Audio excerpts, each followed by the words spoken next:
About 2 weeks ago, Musk and Trump had a conversation that was broadcasted live, breaking records around viewership or listenership, with some sites claiming that about 95 million people heard it the first day, with several more listening the next few days. I promise that this is not a Republican or Democrat video or even a political video. This is not pro or anti-Trump or pro or anti-Musk.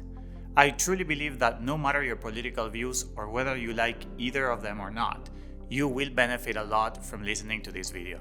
I am recording this to use this big event as an opportunity for all of us to grow from it, despite of our beliefs or political inclinations. This channel is focused on healing and helping people become a better version of themselves, and even conversation like this one can help us get there if we see it through the right perspective. So I really hope that you will listen with an open mind.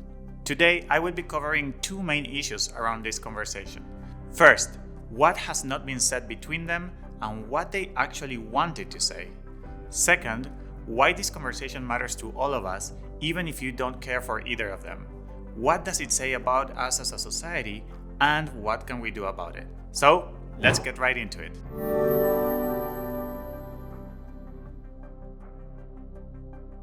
While I was listening to this conversation, I was feeling like if a rock would be stuck in my heart. So I asked myself, what is this natural reaction trying to tell me?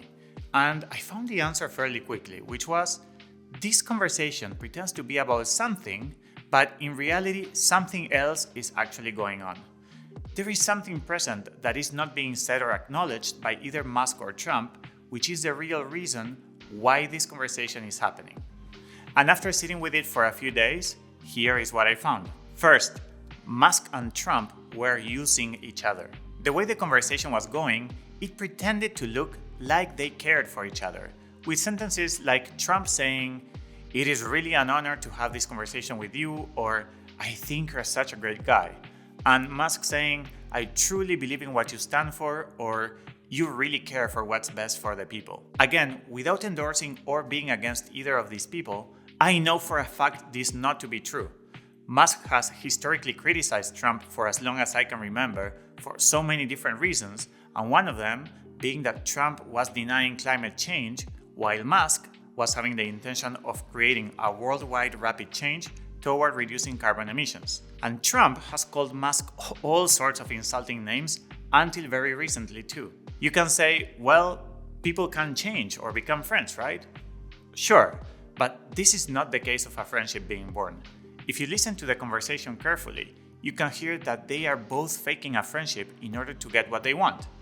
Yes, they are in good terms now, but not because they really like each other or even agree with each other, but because they can get what they want from this relationship. Basically, they are using each other. So what do they want and how were they using each other?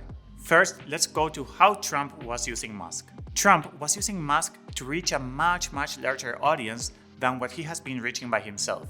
He has been going to political rallies state by state. Each one of these rallies take a lot of time and money to organize, and he has to get there in person and then repeat the same speech over and over again, the same one that he's been repeating dozens of times for only 4,000 people to listen. And those 4,000 people are already going to vote for him anyway.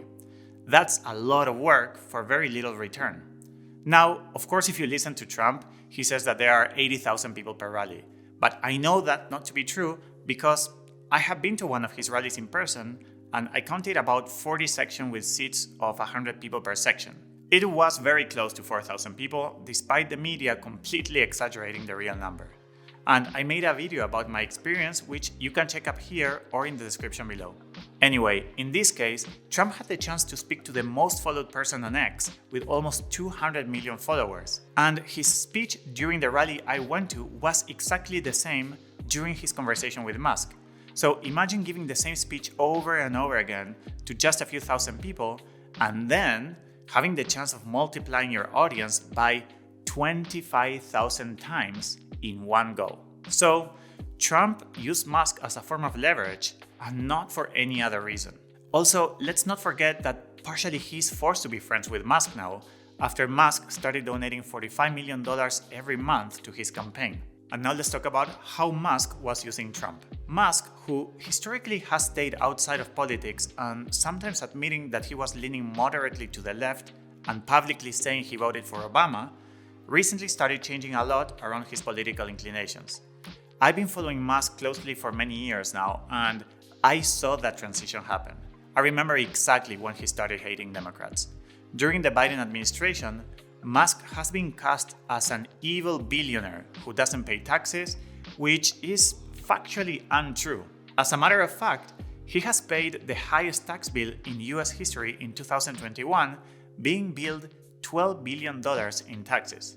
Yet, the left media kept saying lies about this aspect of him, with Elizabeth Warren charging forward about it and the Biden administration supporting it. This was a very stupid move from the left, because these things can be fact-checked very easily and then they completely discredit their word. Honestly, I don't even understand what they were trying to achieve with it.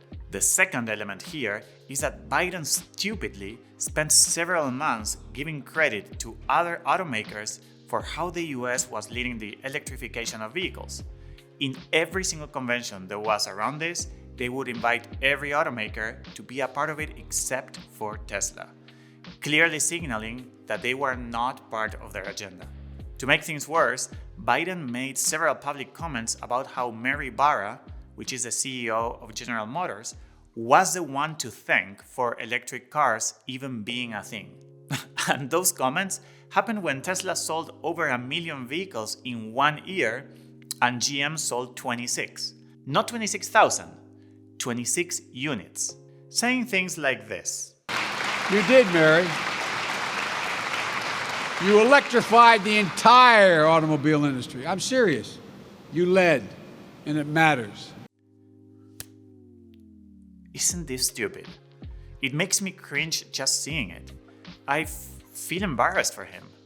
Now, whether you like Musk or not, imagine creating a company that completely changes and challenges an industry that has been established for over 100 years, where no one can come in without going bankrupt, and then have the government not only not acknowledge you or say thank you, but turn their back on you and give the credit that you deserve to someone else who is doing nothing for sustainable energy.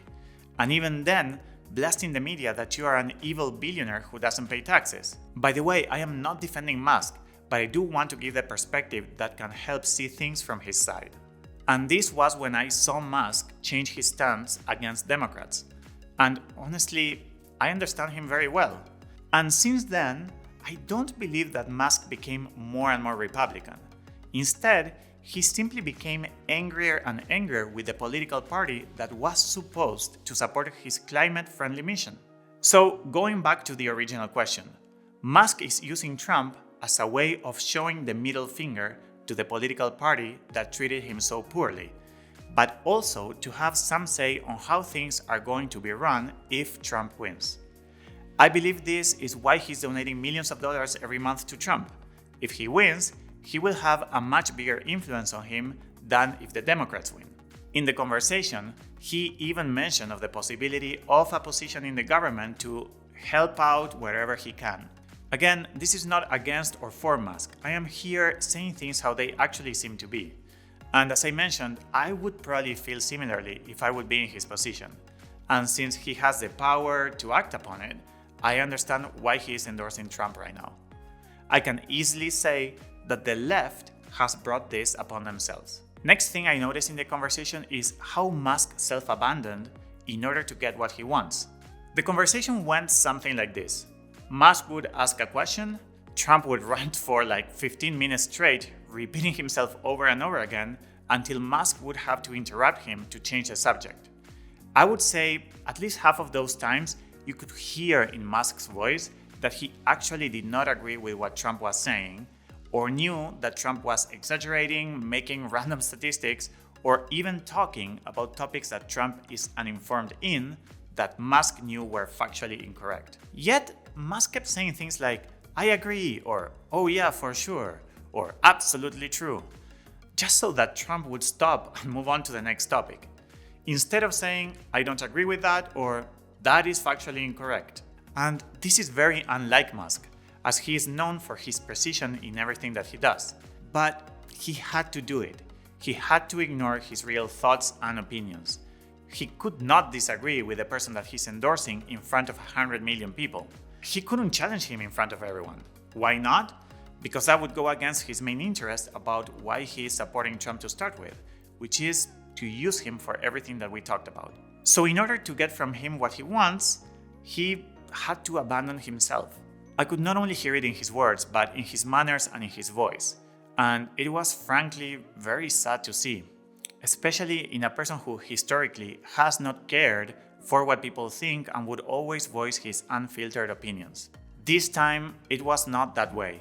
I want to say that by the end of the video, we are going to come into some conclusions on how this is relevant to you, to me, and to each one of us, whether we care for them or not. Now, let's play a little game. It's called What Musk and Trump Actually Meant. Trump actually wanted to say, "Hey Elon, I honestly don't care for you. You have been historically leaning left and talking about global warming, and those things go against my beliefs or the way in which I speak to people. I called you a bullshit artist. I said that your cars don't go far at all, that your rocket ships are going to nowhere, and that you would be willing to drop on your knees and beg me to help you out. I have no respect for you, even though I am willing to pretend I do today, because you are giving me millions of dollars every month and the chance to speak to so many people. I am so happy that I can finally say what I've been saying to 4,000 people at a time to millions at once and be endorsed by the most followed person on X. With you by my side, I believe I have a bigger chance to win another presidency, so even though before this I couldn't care less for you, I will now pretend that I do because it is very convenient for me in this specific moment. I'm going to say things like, "Your cars are amazing, you've done a fantastic job," and even willing to give you a position in the government as long as you support me. But if you ever say anything bad about me again, see how quickly I will change my opinion of you and your companies, and I'm going to make sure to tell the public about it. And Musk actually wanted to say the following: "Hey Trump, I am endorsing you because I feel really hurt by the Democrats. They have given the credit I deserved for accelerating the world to a sustainable energy future to my competitors who didn't do shit about it. And then they demonized me in front of the whole country and did not invite my company to all the electric car meetings and discussions and made it much harder for me to thrive in an industry that it is already really hard to do so. Honestly, I don't think you're a smart guy at all. You exaggerate in almost every single thing you say, and you're factually incorrect almost every time. Oh, and you also used to be against me. You called me a bunch of insulting names for years, denied climate change, and said electric cars can't go far at all, implying that basically they are useless. I've been very vocal about my lack of support for you, and there are dozens of videos to prove it. I don't believe that you care for anyone except for yourself and your own image, but I'm going to choose to ignore all of that so that I can finally have the support I need instead of having to always battle the government's intention to bring me down. I so wish there would be another candidate I could vote for, but out of the two options, you are going to make my life much easier, so I am going to pretend that I care for your policies, pretend that I agree to the things that you say that I actually think are idiotic, and make your image much better just so that I don't have to deal with another 4 years of the party that's treating me so unfairly. Now I have a question for you. Do you feel some sort of relief in your body while you hear that? If you do, that is the feeling that we humans get when what is present but unacknowledged finally gets voiced. The feeling is like, finally somebody said it. We were all feeling it, but now it's finally out there in the open. Imagine you would have heard them both say those things. There would be nothing really to say about it. They would have both said their truth, and we would have all sigh of relief, even if we do not like what they were saying. But instead, because of personal interests and our lack of capacity to have genuine conversations, everything needs to be covered under a fake mask, pretending we really care for each other. Which finally leads me out of the conversation between them and into ourselves. One of the most important skills in my practice as a facilitator and coach is not to listen to what people are saying with their words, but what they want to say behind their words, whether they are aware of it or not. This allows me to understand what's really happening with a person and mirror it back at them so that they can see their own blind spots and grow from it. And even though this is a great skill for my job, it is also a great skill for all of us to master in our everyday conversations. To be able to read between the lines, to truly get the message that some words are trying to cover, can drastically improve our lives by helping us understand our friends, our partners, or our family much better. When we do so, we can then name what is being unsaid, like the game we just played with Musk and Trump. And that can take us to resolution of whatever it is that we are dealing with, because now the truth is out. This will lead us to communicate with more transparency and authenticity. Authentic communication is key to living in a more beautiful world. It helps us own our emotions, it helps us not be passive-aggressive, and it helps the person on the receiving end understand what's really happening within us or within our relationship so that the proper actions can be taken. Here's a question for you. When you are lying to yourself or others, when you are saying things that you don't mean, how does that affect your inner experience? Even though saying what you mean sometimes can be very vulnerable, don't you recall at some point doing it anyway and then feeling the relief or maybe even the pride of having said your truth? I want us to use this conversation between Trump and Musk not to talk about them, that has been done enough. Instead, I would like us all to notice how that kind of conversation lands when we listen to it, and then notice where we are doing the same thing. How do we contribute to this kind of behavior to keep spreading around the world, reinforcing lack of authenticity within ourselves and within those that we interact with? By bringing awareness to it, we can slowly start doing it less and less and become better at speaking authentically, even if for moments it feels vulnerable, and notice how much that will bring into your life. Another big issue with this conversation is that they were not challenging each other at all, even though I knew Musk doesn't agree with many of Trump's policies, like his stance on abortion, climate change, or the very controversial topic of Project 2025. What's actually really silly is that if Musk would have been smart about it, he would have told Trump ahead of time to prepare answers for these polarizing topics, so that he wouldn't be caught off guard and then have the chance to speak to a wider audience about them. This would have given Musk the chance of looking like a much better interviewer, and Trump the chance to improve his image around these topics. Instead, it was a conversation of consistent agreeing with each other, even though we already talked about that not being the case, which gave a lot of space to widespread criticism about how the conversation was conducted. That ended up being damaging to their own intentions. But what really matters here is that this is really damaging to our society. If the listener does not have the capacity to discern all of this, then it will reinforce the idea that not being challenged and only being surrounded by those who agree with us is the only way to debate, isolating us more in the unhealthy bubble that we already are through social media algorithms that are always showing us only the thing that we already agree on. This makes the polarization of our opinions even stronger and create more division in our society. So how do we ever intend to be united if we are moving in this direction? And to finish this video, I would like to shine the light on one last issue, which is what we are consuming and how it is influencing us. People who are in power have a specific form of respect. We point cameras at them. We give them microphones to talk to all of us. Usually, half of the people agree and the other half disagrees with them. But in one way or another, we look up to them. Whether we internally respect them or not, we externally do by giving them our attention and our ears. Maybe because of their money or maybe because of their power. But at the end of the day, they are the ones with the loudest voices and we are the ones listening. And these are the messages that we're being asked to consume, and we are being good boys and good girls and obediently doing it. One of the things that we are unconsciously consuming with all of this is how not to communicate genuinely and honestly. So what does this conversation say about us as a society? To me, it simply points at where we are at. But it can also point at where we do not want to be if we don't like it, and I believe that most of us don't. But we have gotten too used to how things are, and in a way we have given up. Resignation is, at the end of the day, an automatic coping mechanism to numb the pain of not being able to change those things that we know should change. So I would like to say to you, yes, we can. People have countless times changed what seemed impossible. So what can we change? Well, we can start with ourselves. Start doing what it takes to be more authentic, to speak from your heart whenever your vulnerability allows it. Listen to what people really mean instead of what they say, and call it out if something feels off.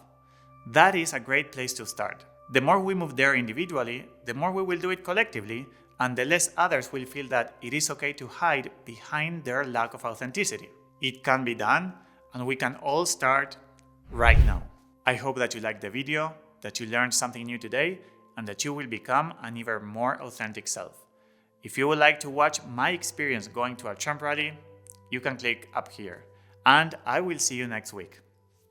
Bye.